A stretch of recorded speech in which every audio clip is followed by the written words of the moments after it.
Welcome back, guys. As you can see, we got the RX7. Today we are actually going to be putting in a Parts Shop Max angle kit. So we got both knuckles and then some new front bearings, new front nuts, and if I can find out where I put them, there they are. We've got the lower control arms. So this is the full angle kit from Parts Shop Max for the FC RX7, and we are a little bit in a time crunch. There's possibly a storm about to hit. We'll see about that, but as you can see, it's getting pretty windy out there, so we're gonna be kind of trying to race that, get this done in time.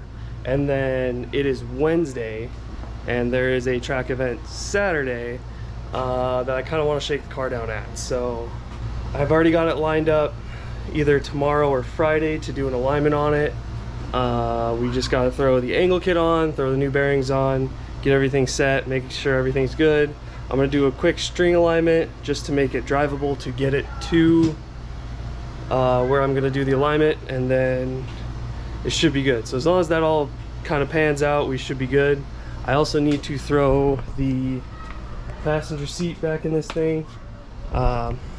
Took the dog to a RX7 meet, and so we pulled the passenger seat out anytime that I let her ride in the RX7. So we got to throw the seat in, do the angle kit, make sure there's no problems that come up because of the angle kit, then we should be good to go. So we're gonna try to see if we can use the angle kit to our advantage to actually hold the drift and connect the full track. I did not get video of it, but I did do the most of the rear subframe stuff. So there's the rear steer delete. If you didn't know, on an FC RX7 they have a like trailing link kind of setup.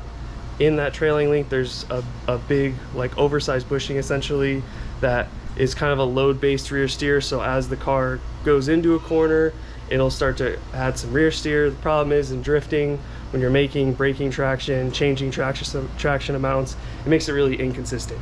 So I went ahead and got the Parts Shop Max solid bushings for that.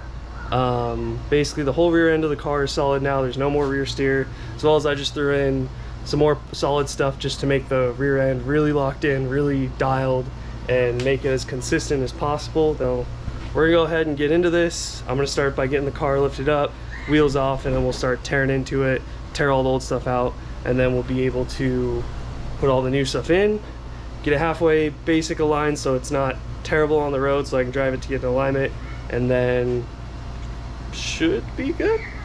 Let's get into it.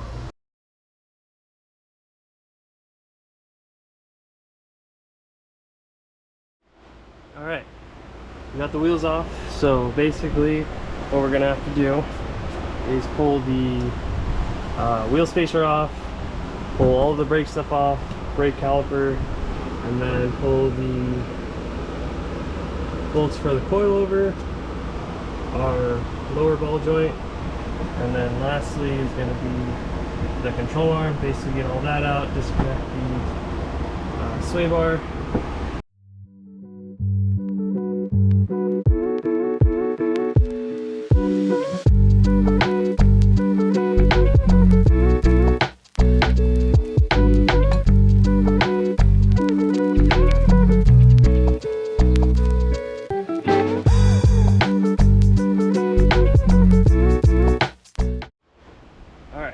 So we got everything off, the lower control arm off, and then we got the whole hub assembly off.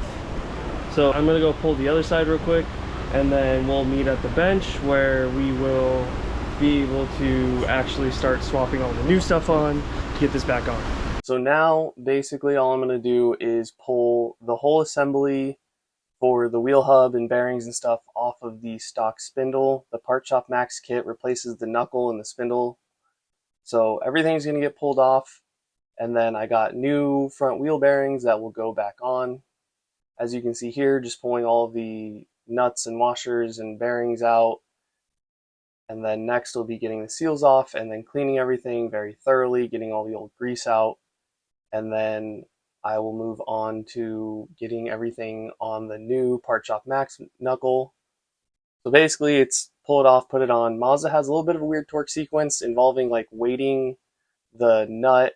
It's kind of weird, so definitely make sure you look that up so you can make sure you get your torque set up correctly so that you don't have any slop or excess wear or anything like that. Then once this is done, basically this assembly is going to go onto the control arm, as you can see here, so I can bolt it all on as one. Welcome back. It's day 2. Last night I was going to put in the assembly for the angle kit. I knew my rack was leaking. I was debating on whether or not to just kind of deal with it and see what I could get away with, but the rack's leaking pretty bad. I cleaned it out a little bit, looked at the outer O-rings, those look pretty shot, so I got a buyer for the manual rack in the purple car. So I'm gonna pull that manual rack out and see if I can find a powered rack to pick up today. If I can find a power rack to pick up today, then I will go ahead and throw that in. Otherwise, we'll just try and run the track with the rack that's in the car. I'm gonna grab some tools and go ahead and pop out the parts car steering rack real quick and then go get that sold.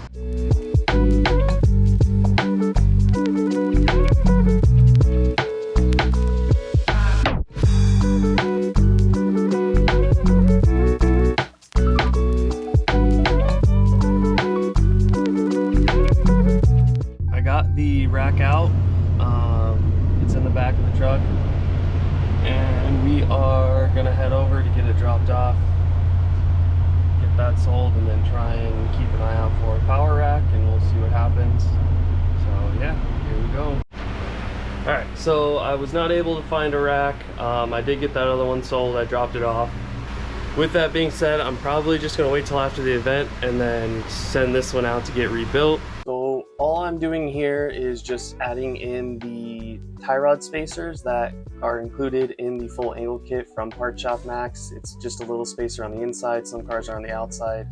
Making sure to thread lock it and torque it so that that's all good.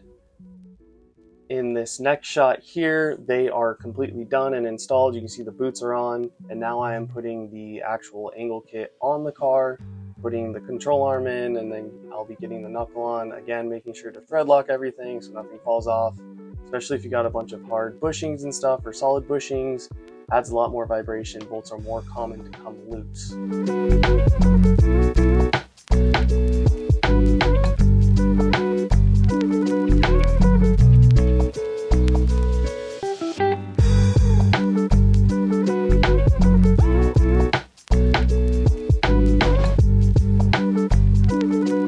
So we got the kit on, the car is on the ground.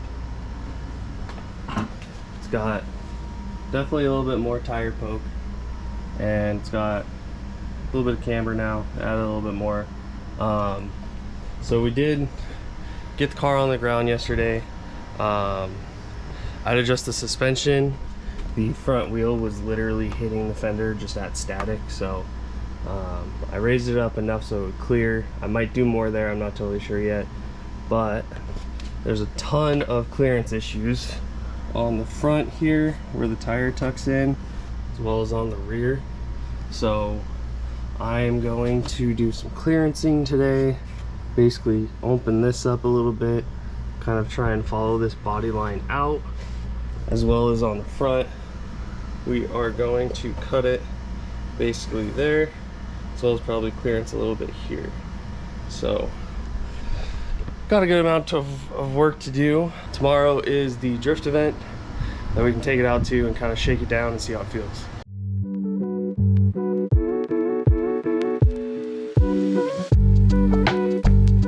So basically now what I'm gonna do is actually get the bumper and the side skirts mounted on, and then I can use the fenders to mark how much I need to cut on the bumper and on the side skirts to get the same clearancing that the fenders have. So I'm gonna throw everything on, and this thing should be pretty much good. The only other thing we got to do is still throw the passenger seat back in. So I'm gonna go ahead and get all that done. We'll get the fenders on, get everything working, and then the fenders and the side skirts will have to come back off because this car is not great at fitting on alignment racks. So all that needs to be off in order for it to get on the alignment rack, and we should be set to make it to the event. So this is the first run of the day of the event, and you'll see, so I start off in second gear, and the track was just too tight to run second gear. I couldn't spin the tires almost at all. It took me a few runs to really figure that out. This little spot right there was pretty bumpy. The whole night it was like that, but if you got in the right spot, it wasn't too bad. You can see I'm very much like fighting the car, trying to do second gear, clutch kicking as much as I can. It's just not happening. This next one is another second gear after a few runs into the night. You can see I'm starting to get used to it, but still having to clutch kick a ton on the car. And it doesn't work. So, as far as the angle kit, I mean, huge difference. I've been drifting this car for about 2 years, and adding the angle kit after learning the chassis was really good. This next run is a first gear run. This is later on in the night, and you can just hear how much more it can keep the wheel speed up.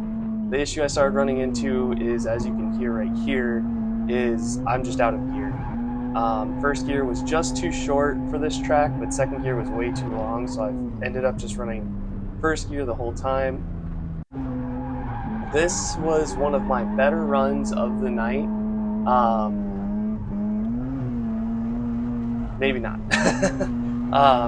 I thought this was still kind of getting used to the car, but as you can see, still just like able to keep the wheel speed up. This is a video from my cousin. He was riding passenger in this one, and this was honestly probably one of the better runs, I would say, of the night. This run here, like, I was starting to get everything figured out, feeling out the angle kit, and really starting to get the power down. As you can tell, cousin's super happy. I'm in my helmet. I'm super stoked on this. I mean, at this point, this thing was just awesome. This last video, I know it's a little hard to see. I think this was actually of the previous run, just from the outside of the track. And you can see how much more flowy the car is.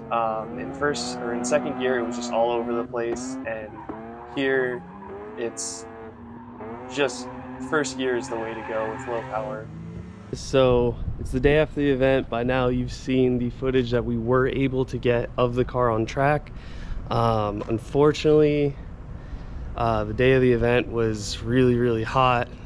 We were really behind, and there was a lot of rushing, so unfortunately didn't get a bunch of packing up for the event. Also didn't get much of really didn't get any good shots, I guess, of the car running. So I do apologize about that. I'm going to work better in the future to make sure that I am doing better about getting footage and stuff during the event.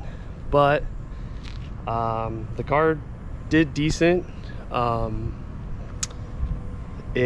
angle kit makes a huge difference. These things don't have a ton of angle from factory, and adding in the angle kit made the whole entire difference. Made the car drive completely different. I felt under control the whole time. I felt confident in the car. Also, all of the rear steer delete stuff helped a bunch. But just kind of wanted to close off the video. The car did really good. The only thing about it is it just doesn't have power. Small, tight courses, you're good. The layout that we had was just small enough where in second gear I couldn't get into a high enough RPM range, and then in first gear I was at the top of the ratio on the car. So yeah, I mean, at the end of the day, it is totally possible to drift a stock motor FC. It's not gonna be the craziest car on the track. It is a good start. It is capable. I think the two biggest things for someone getting into drifting with one of these cars would be adding angle and then doing the rear steer delete. It makes the rear end a lot more consistent, as well as, you know, adding an angle kit makes it so that you can counter steer enough to really drive the car through. I don't think you need a full angle kit to make it happen. Just going with like cut knuckles would be more than enough to learn with just stock power, but it is possible. We have made a huge improvement on the car. I think the next step now is going to be to add more power for the car. I do have another motor. It's a turbo motor, so I think the next step and the next plan for this car is going to be putting a turbo motor in it, turbo drivetrain in it, and try and see if we can make it a really of drifting in the first place. Again, I'm sorry for not having the largest amount of footage. Again, in the future we will work to do better about that, and I will work to get more angles and better shots, and still just kind of figuring out what angles and what shots are the best. So if you guys made it this far, like and subscribe. I think to an extent a lot of these videos can be useful for people getting in to the hobby, getting into drifting, because of the fact that we are starting from very low level cars, and hopefully we'll work through to build them up a bit at a time. With that, I think I'm going to kill the video here, and I'm sure you'll see us soon. But the next step on my RX-7 is going to be to make more power and start to build a good, reliable drift car, and see what we can get away with and what we can get away without. But it will stay rotary. I'm not going to leave the rotary game with this car. We're going to port it, we're going to put turbos on it, we're going to do all the fun stuff, take you guys along for the ride. But for now, I think that's it. So we're going to end it here and see you on the next one.